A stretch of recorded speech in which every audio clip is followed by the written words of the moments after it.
And there you go, AT, take it away.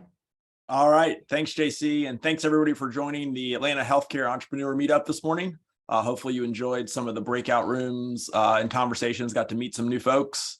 And then excited today to welcome Jason Madsen, CEO and founder of Ascend Medical. So Jason, thanks for joining us. My pleasure. Yeah, so I think, for today's conversation, we'll start with a little bit of overview of Jason's background and how he got into healthcare and the business of starting things. And then we'll move into some more details and stories around, his founding stories with Well Street, Urgent Care, and with Ascend Medical. And then we'll close with some of his thoughts into the future of healthcare and where it's going. And obviously Ascend is playing into that, I imagine for sure. So folks, just for the audience, before we jump in, as you have questions throughout the conversation, we're not going to stop for questions, but feel free to put them in the chat either now or towards the end. And then at the end, we'll have some time for Q&A from that.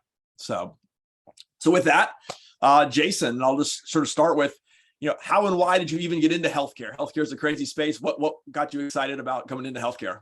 It's funny because I think a lot of people have atypical stories of getting into healthcare, especially on the entrepreneur side, where it's more understandable if someone took like a clinical path, right? They felt a calling, an affinity, whatever. But for me, what happened is my family, I'm a fourth generation developer of commercial real estate. So we built hospitals, we built housing, I specifically focused on retail shopping centers. And in the mid 2000s, our leasing teams kept getting approached by emergency room physicians to lease space in our retail centers to open up urgent cares. And, I can't, with all of our rent rolls, I can't always have AAA credit national tenants. So we always try to find locals. And so I just kept seeing this over and over again. And we had one group in particular, a husband-wife team. She was a nurse. He was an emergency room physician. And we put them in a couple of our centers. And I really liked what they were doing, and they really didn't understand how to present a business plan. So we had one of our analysts go in and basically build their model. And I got to look at it and said, there's a real opportunity here. And they've got the right sense of like bringing more consumer orientation around the healthcare delivery model with more retail, like make the locations more convenient, ample parking, not, right at the front door, not having to go to parking structures, et cetera. So I ended up working with this group, and they didn't really want to grow like I did. I thought we could do something nationally. So long run to a short slide, one of my business school buddies worked for a private equity fund that had a few healthcare portfolio companies. And I said, hey, I want you to connect me with the founding team of this dental service organization that you guys have in your portfolio. And like, hey, urgent care dental, what's the difference? Let's start an urgent care company. I'll do all the real estate, right? And you guys do the operations. So, but what ended up happening is we did form a partnership. We raised $75 million in private equity as an idea. We didn't have any business yet. And so we basically sold that concept and traded, got employment agreements and option and unit letters. And then away we go. And within a few months, the operating partner that we had, it was clear it wasn't really a fit. And so I was living in Colorado at the time, and I ended up just flying from Colorado to Georgia to help out. And then within a few months, I was being there Sunday night through Friday night. And the convergence of two very powerful forces occurred, which is my wife saying, I'm not being a single parent for one more week. So you either quit or we move. And then my partner, who was the CEO, saying, we got to make a change. Will you take that seat? And so we've done that. So I do have some background in multi-unit operations, but I had nothing in healthcare other than from a facility standpoint. So I was able to lock arms with our chief medical officer, Dr. Lee Resnick, who's just a rock star, an amazing physician, amazing human, and amazing business leader. And so at the time, I had the business side, he had the clinical side, and we just locked arms and built a platform and was there to get us to profitability and beyond. And then I wanted to, basically had a milestone where I had the opportunity either to sell my interests or stay in the company. And I decided to stay in and actually put money into it. I believed it so much. And then in the years after I stepped down from the senior management team is where I came up with the Ascend Medical concept. how we're here today. Well, very cool. Well, lots of stuff we can unpack on those two. Maybe let's start on the urgent care side first, as you started to tell some of that story, and then we'll jump to Ascend Medical in a little bit. So, you background in real estate, you saw some of the opportunities, were feeling some of the market forces pulling you. You finally made sort of the decision to say, "Hey, I'm going to go into this." How did you start to, as you were opening your first clinic and how did you start to feel this was going to take off, or like, man, we have so many hurdles we gotta solve to really get this going?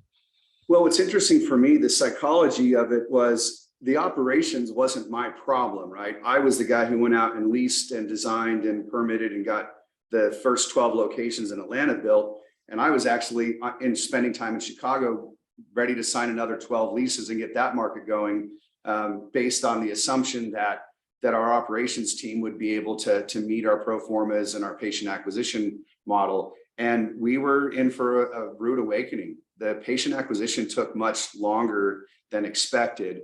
So I actually think that helped me, because I was able to focus on getting really good real estate and not think too much about how difficult it would be on the operations and patient acquisition side. So that when I did finally get faced with that reality of that problem, I didn't let it cripple me. I said, well, we're so pregnant with this, we've got to make this work at this point. We've got nearly a dozen locations that we're going to start paying rent on them. And it wasn't cheap in these retail sites. And so that's what really kind of motivated me to be able to dig in. So I kind of, the ignorance is bliss is kind of what helped me. I think that's a trait of many entrepreneurs, is if we really understood how hard these challenges would be, we may not do them, but we're eternal optimists. And that's why we're willing to jump in. I love that eternal optimism is such a key trait of successful entrepreneurs. So maybe let's talk about those two areas. You're the real estate side, and then sort of the patient acquisition side. So on the real estate side, what did you learn, or what did you look for around what you thought would be good locations and what ended up actually being good locations? Yeah, so this one was interesting. This is a hypothesis we developed that we happen to be 100% right on, which is go to the corners of Main and Main, go compete with Starbucks and Chase Bank for high profile corners with ample parking and easy access and signalized intersections so just make it easy as possible for people to find the site. And then you're also able to use the building itself as basically a billboard. So, make sure you're at intersections that have 50, 60,000 cars a day plus going by. And just kind of that name recognition will come in place that eventually people will help. That was true. That worked out. We on that, and that's what really helped us. The trade-off is, though, it's very expensive to pay. The rent on those spaces is incredibly high. You'll pay $30,000, $40,000, $50,000 a month for those things, whether you're seeing any patients or not. So the challenge became, the locations were good, but it took time for the new patient trial to happen. And so what we found is, one thing that was interesting is we initially opened up in more affluent areas like Buckhead, Dunwoody, Sandy Springs, and they were successful. But then we also opened in Ponce, and we opened out in Smyrna, and they did very, very well. So it was interesting is we still had high profile retail sites, but they were in areas that we initially maybe thought wouldn't be utilized as much. But what happened is there were just fewer providers in general. So there was much more of a need for that 24/7 or 24/12 after 12/7 access through the urgent care model.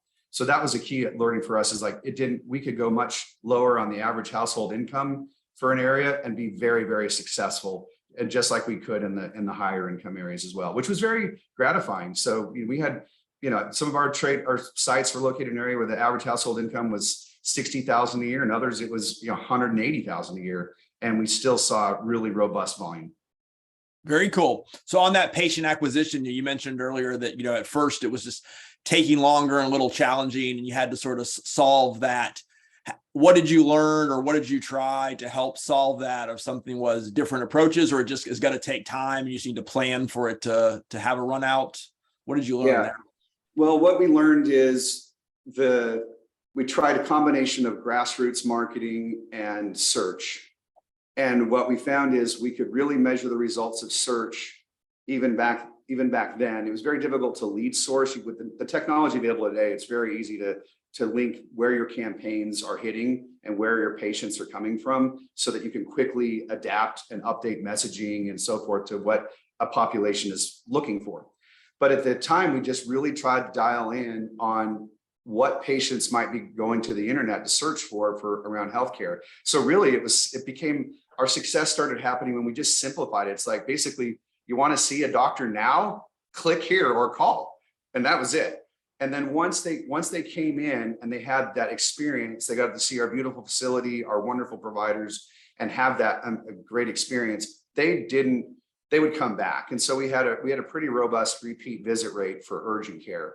And so it took time. And usually what happened is our really successful locations would be profitable in a year. Most took about 2 and some took 3.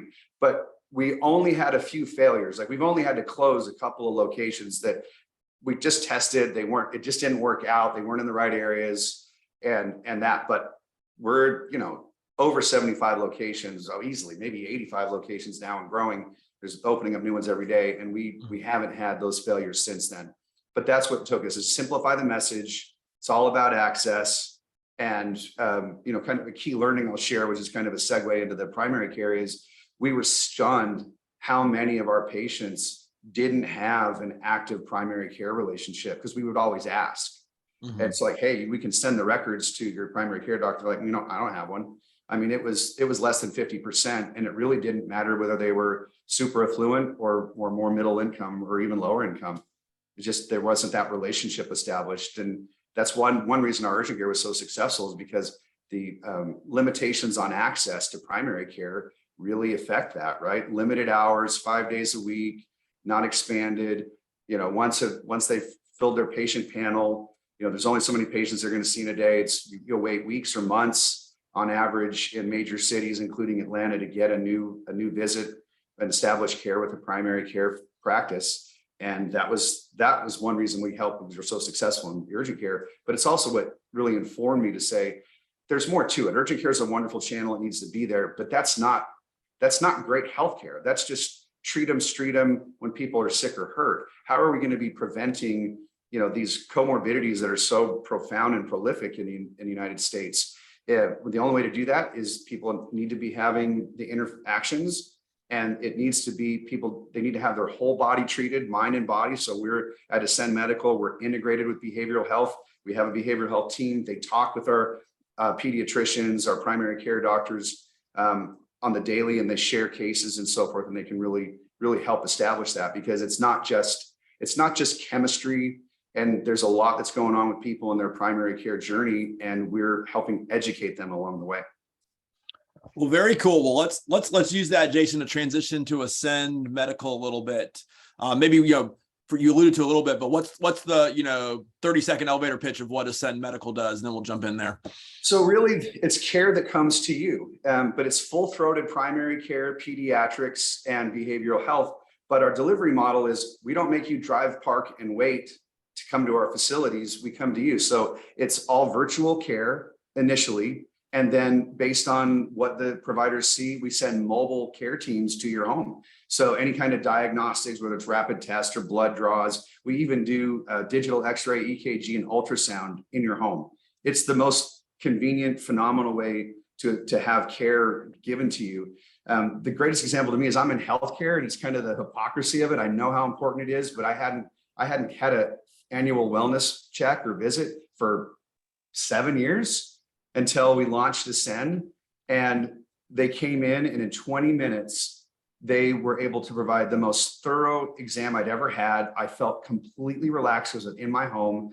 They gave me a courtesy call about 10 minutes before they arrived. And so I was just working in my home office. They showed up, I had my visit, and this is, little personal information, but I suffer, like many, from white coat syndrome. You put that cuff on my arm, and it kind of elevates my blood pressure. So I usually need a couple readings to get it calmed down and get it accurate. This was the first time when they came into my home where that didn't happen, because I was just calm and relaxed. And so that's the model, which is, it's going to come to you, and it's from newborns to the sunset of life. We've had patients, from that from the moment they come into the hospital, they get care from us to people going into hospice and transitioning. Very cool. Well, I think one of the neat things that you're describing, Jason, I'm seeing between, the Well Street and then here is just your underlying awareness and focus on the patient experience, right? Healthcare is historically not a strong patient experience for most folks, going into an emergency room or, spending 4 months to get in to see a physician for something. And so you've thought about that as part of the urgent care experience and as part of the Ascend Medical. Talk us through a little bit of, you knew and felt a lot of these things. How did you form that hypothesis around what the experience should be for Ascend, and how has that evolved from when you first started the company? So I did the initial capital raise. Well, my wife and I did the seed round for me to just kind of develop the ideas in the primary care space. And really what I came up with was more of like a one medical model, which was basically what we did with the urgent care space, but do it with primary care. But instead of raising massive amounts of capital where I'd have to spend $3 to $5 million on some high profile corner to build out an office space, it was let's acquire existing practices, put our compliance program in place, our clinical quality, use our marketing prowess, create the culture, grow the patient base. And then as we earn the right to expand, then we would relocate into the high profile locations. So that was the thesis. I did our Series A raise at the end of 2019, fourth quarter.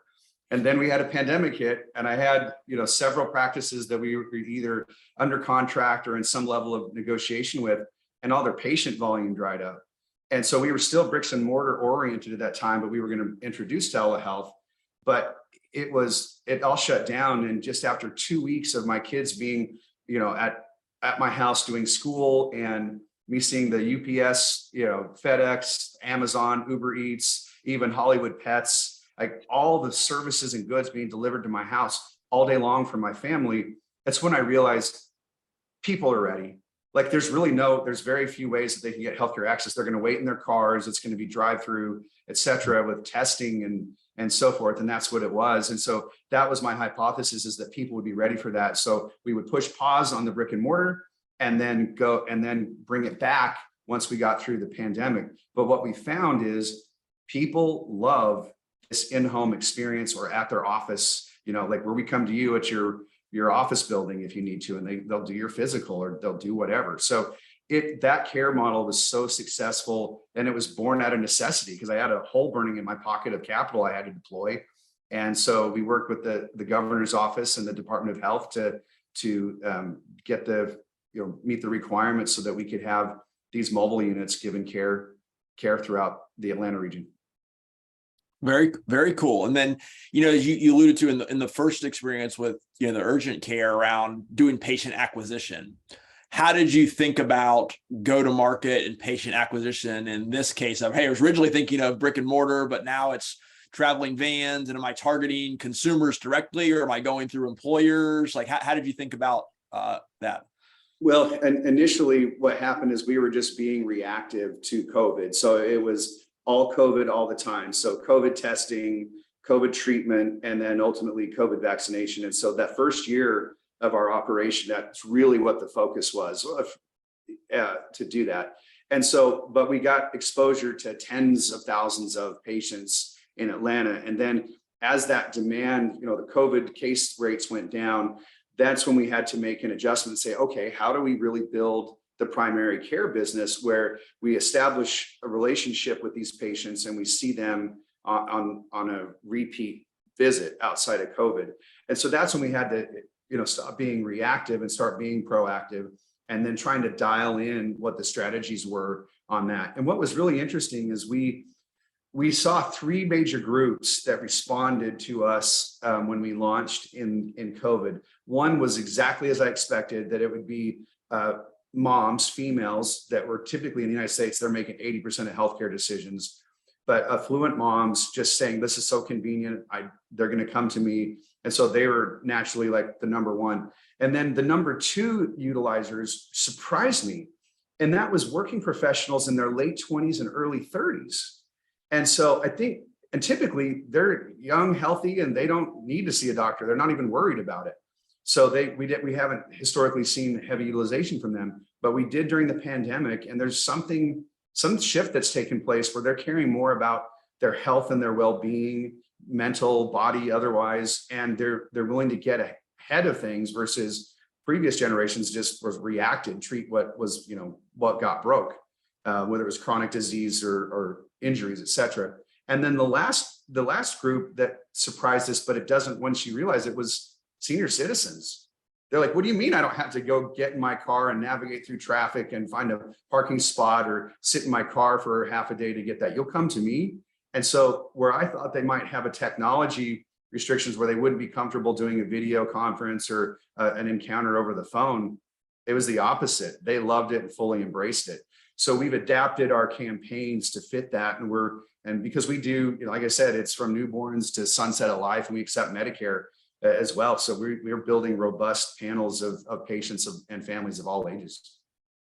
Very cool. And how do you think about the required scale of that, be in a zip code or a part of Atlanta or an entire city or a geography? Like, how does scale play into this? Yeah, so healthcare is local. So we did pick a few concentrated areas to focus on in basically Buckhead, Ponce area, and then kind of the suburbs like East Cobb and Roswell. So that's where we really focused there. I mean, during COVID, we were seeing people all over the place. We had units out in Gainesville and down in Noonan. Like it was just a madhouse. And then we would do events too. Like we would sometimes see as many as 1,200 people a day as a startup. Like it was overwhelming, but our team just really responded.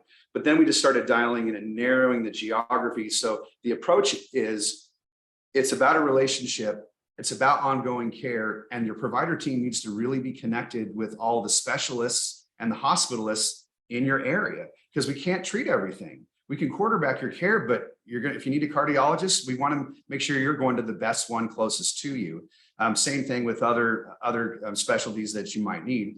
So what we do is we build these patient panels. So as we acquire patients, they get assigned a care team and they grow with that. And then once that care team's panel, once they're too full to see any more patients, then we hire and bring online another care team to take care of those patients so that they've got the relationship. Now, of course, if for some reason that their provider of choice wasn't available at the moment they needed them, they'd be welcome to use any other Ascend provider that was available. But if that's the notion is build the relationship there so that you can have that trust. Yeah. So to the trust point, one of the things, there's lots of folks dabbling in this of the broader, own your own data, digital healthcare, whatever wearables or things to make it more personal to you. And that, how does the digital experience play into anything you're doing at Ascend Medical or not?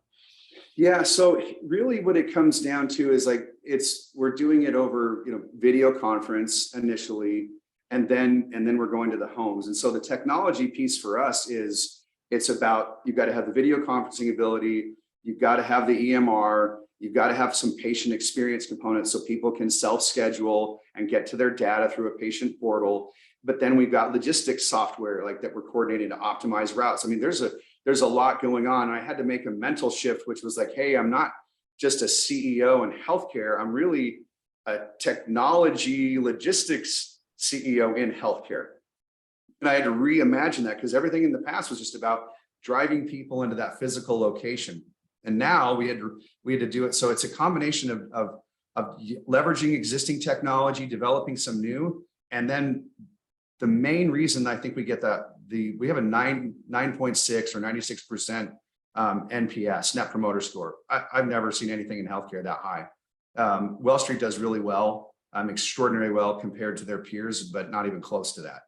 So it's something there. And I think that's because it's just the convenience of, they showed up at my house, or they came to my office, or they met me at my kid's daycare, right? It's just really that convenience piece. But yeah, we'll never be able to escape the technology and the website, right? And the apps that's our front door. We don't have a brick and mortar that people drive by every day to reinforce that relationship. So we have to be very creative in the technology, and it has to be fully integrated. So yeah, we've spent, while we don't have to spend the money on the brick and mortar, we've got an elevated IT and development footprint to make sure that we can have those convenience offerings for our patients.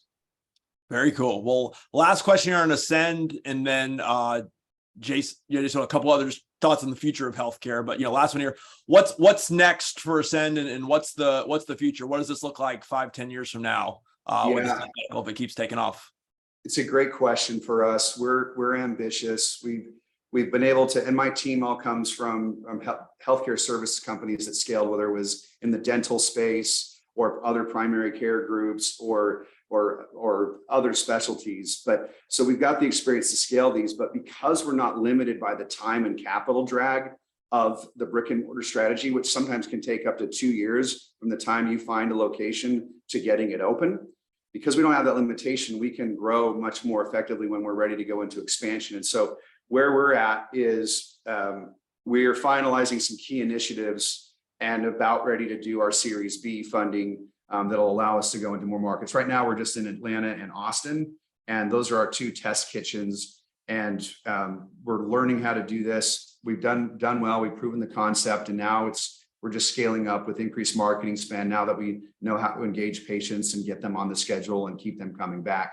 So our goal ultimately is within 10 years is to be able to have half of Americans to have access to us. So that means being in the top 50 markets of the United States. And I feel that very confident that we're going to be able to do that. And it really comes from the convenience of the model and the benefits of it, the improved healthcare outcomes and the sense of safety and comfort that patients get when they know they really have an ally that helps them navigate the healthcare system. And they get it over and over again. So we do the direct to consumer.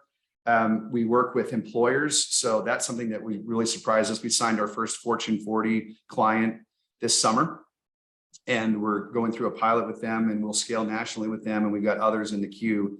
The benefits brokers, the biggest ones in the country, are really excited about what we're doing, and we're hopeful to work with them where Ascend becomes an offering for employers where we work together on building these care plans, et cetera, as a benefit offering for them. And then the last thing that's really important to us is health system alignments, where we want to be part of the best health systems in a given market because we know we can't do all things. So in Atlanta, we're associated with Piedmont, and they've been a fantastic partner. But I got to tell you this, the other health systems in Atlanta who know me have been, they've been fantastic, and they're exploring ways to look at this mobile and at-home care model to expand it into the primary care realm, because ultimately the genie's out of the bottle. People know that it's more convenient to have goods and services come to them versus them having to go to it. So that's our plan. Just go work with those 3 constituencies and keep growing this and delivering outstanding patient care.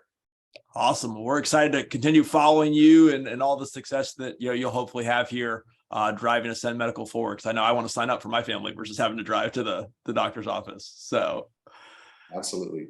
Well, last question, Jason, and then I know we'll switch over to some of the questions in the chat. So if you have any other questions, feel free to put them in the chat and we'll jump to those in a minute. But last question, you've seen a lot of starting 2 successful businesses from the beginning and all the ups and downs that come with that. As we wrap up, for the audience here, any lessons learned that you would reiterate around things you did well that you're glad you did, or mistakes you made that you learned and would not make again? Yeah. So the first thing is everything's going to take longer and cost more money than you anticipated. That's number one. It just will. So be careful. There's so many great ideas and great businesses that failed because they didn't have the capital to go through the time and the iterations to really figure it out. And so that's the first one.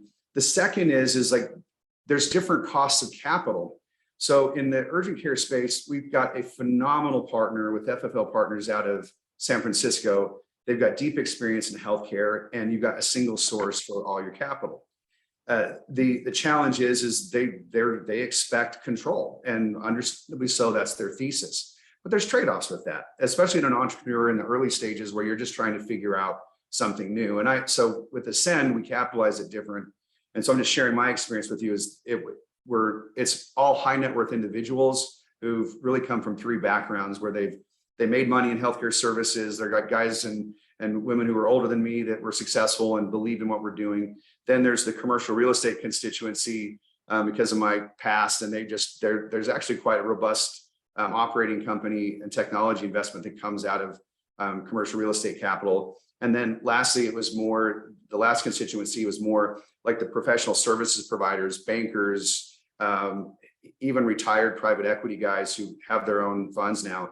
They've been capitalizing us. And so that's been wonderful that I've been able to retain control. Like all the clinical decisions are completely up to Dr. Smith, our chief medical officer, who came to us from WebMD after 22 years there. And then myself on the business side versus the more limitations and some of the time drag that you had with board meeting prep, et cetera, with the private equity firms. Trade-off though is, I don't have just one investor anymore. So I've got dozens. And so that takes a lot of time too, to manage those relationships. But we're just so grateful that people believed in this model and believed in this team. And I think really believed in consumers that the time was right to do this. And so our strategy right now, we have no intention of developing brick and mortar solutions for this. It's going to continue to be the virtual and mobile piece in primary care because we're just seeing such amazing healthcare outcomes. Last thing I'll say is, and this is more for the providers that are on the group, we're approaching a repeat visit rate of 4 times per year. And it's growing every month. It's like the patients are, and this is outside of COVID, this is not about that. They're seeing us, and the national averages, depending on the study, were anywhere from only 1.6 to 2.1 visits per year in primary care. And that's just not enough. So we're seeing that value or our patients are seeing that value in having a common basis or frequent connection with us. And the insurance companies, they're huge fans. They know that if they spend a few more $1,000s a year on preventative care, that they're going to save money and it's going to be better for their business down the road because they're not going to be doing the big interventions with bypasses or other chronic disease management because they didn't let it go. So we've been pleased thus far with those relationships with the payers as well. Great. Well, Jason, let me switch over to a couple questions in the chat here real quick as we wrap up the last couple of minutes. A couple questions around the concept of revenue model. Can you do cash paid? What is insurance reimbursed? Maybe just talk about that for a minute. Yeah, sure. So we operate a revenue cycle and a payment cycle just like your typical doctor's office. So we accept all the major insurance plans. You'll pay typically most plans for primary care, it's a $25 copay. And then we do have a membership model, but it's very modest. So the membership that's $199 a year for the consumers. And then for larger employers, we have a sliding scale to reduce that per person. But what that gives you is 24/7 access to a care team. And then we waive the mobile trip charge. Insurance companies don't pay for us to go drive anywhere. So, or do any kind of offset for that. So really after a couple of visits to a household, people realize that having that membership is a really valuable thing for them. So it just increases the convenience and the hassle of having to pay out of pocket. We do have cash pay and it's under 10% at this point, which is pretty typical as I've seen in urgent care and primary care. It's just most people have insurance and they want to be able to use it. Cool. Last question here, and then we'll wrap up with JC. Is a question around with the shift, some of the younger people and the repeat visits you mentioned, how much of that do you think is just driven by pandemic and other short-term factors versus is that a long-term trend you see? So these repeat visit rates that we're experiencing, we filtered out all the COVID related visits. So because we just wanted to get a core group, a read on what was happening with our repeats. And so that we factored that out and we're still having this incredibly high repeat visit rate. And what's interesting is it's growing.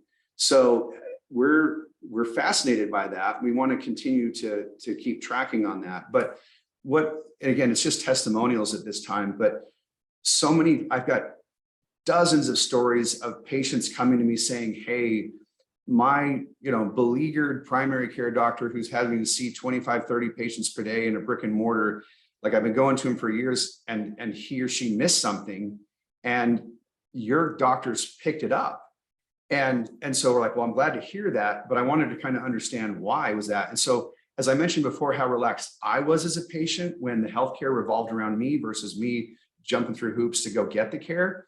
What we found is our providers, they're more relaxed. They're usually in their home doing the virtual care and they're more relaxed. They're more attentive. There's less distractions for them. And so they they're able to ask better questions and investigate and really look for the evidence. And then when the providers go into the homes, that's the real goal, because they get to see all the environmental inputs that come into what's happening in a household and overall, emotional and physical health. So we've just heard, part of that is from our providers and our patients who just said the experience is so much more relaxed that enables us to be more forthcoming, less distracted, and you get better engagement and therefore better outcomes. Awesome. Well, look, I know we're coming up on 9 o'clock here. Jason, thank you so much. Tons of great lessons learned there on just the patient experience and how you use that lens to apply across multiple startups, and then all the inevitable ups and downs that come with this, that it will take longer and cost more money than whatever you think it's going to be. I echo that. That's always the case. So be prepared for those things. But we're super excited, and we'll post a recap here in the coming days for folks to see. But really appreciate you taking the time. And as we wrap up, for folks as well, we host these every 6 to 8 weeks. So we've got resources. If you go to our website, landofventures.com/healthcare, we highlight companies, upcoming meetups, events. So feel free to let us know. There's a form. You can add your company to the website if you put it on there. And then our next healthcare meetup is going to be on Wednesday, November 16th. We're going to have 3 startups present what they're working on, so get to see some of their product and what they're doing. So if you're able to join us, would love that. But again, thank you so much for joining us today. Thank you again, Jason, and hope everyone has a great day. Thank you. All right, take care, everyone. So long.